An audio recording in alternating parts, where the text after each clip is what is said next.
Hello friends, आज हम सीखेंगे प्राकृतिक संस्थानों को इंग्लिश में क्या कहते हैं। So let's start. पृथ्वी को हम इंग्लिश में बोलते हैं अर्थ। चंद्रमा को हम इंग्लिश में बोलते हैं मून। अब नेक्स्ट हमारे पास दोस्तों, सूर्य को हम इंग्लिश में बोलते हैं सन। आकाश को हम इंग्लिश में बोलते हैं स्काई। बादल को हम इंग्लिश में बोलते हैं क्लाउड। ज़मीन को हम इंग्लिश में बोलते हैं लैंड। अब दोस्तों, अगर आपको वीडियो अच्छी लगे तो लाइक और सब्सक्राइब जरूर कर दें। अंधेरा को हम इंग्लिश में बोलते हैं डार्कनेस। कोहरा को हम इंग्लिश में बोलते हैं फॉग। अब नेक्स्ट हमारे पास दोस्तों, ओस को हम इंग्लिश में बोलते हैं ड्यू। भूकंप को हम इंग्लिश में बोलते हैं अर्थक्वेक। अब आपके पास नेक्स्ट है, चक्रवात को हम इंग्लिश में बोलते हैं साइक्लोन।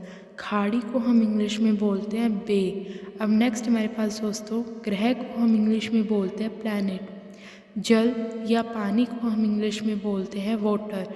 इनमें से आप कोई भी वर्ड यूज़ कर सकते हैं। अब नेक्स्ट हमारे पास वायु या हवा को हम इंग्लिश में बोलते हैं विंड और एयर। आग को हम इंग्लिश में बोलते हैं फायर। वायु या हवा और विंड या एयर में से आप कोई भी यूज़ कर सकते हैं। अब नेक्स्ट हमारे पास नदी को हम इंग्लिश में बोलते हैं रिवर और जंगल को हम इंग्लिश में बोलते हैं फॉरेस्ट। अब नेक्स्ट हमारे पास दोस्तों, झील को हम इंग्लिश में बोलते हैं लेक और नदी को हम इंग्लिश में बोलते हैं रिवर।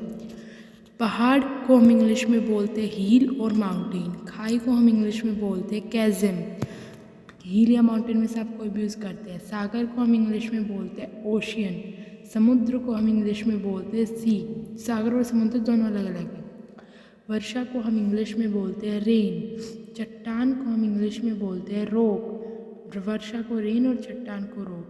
अब नेक्स्ट हमारे पास झरना को हम इंग्लिश में बोलते हैं वाटरफॉल। पशु को हम इंग्लिश में बोलते हैं एनिमल।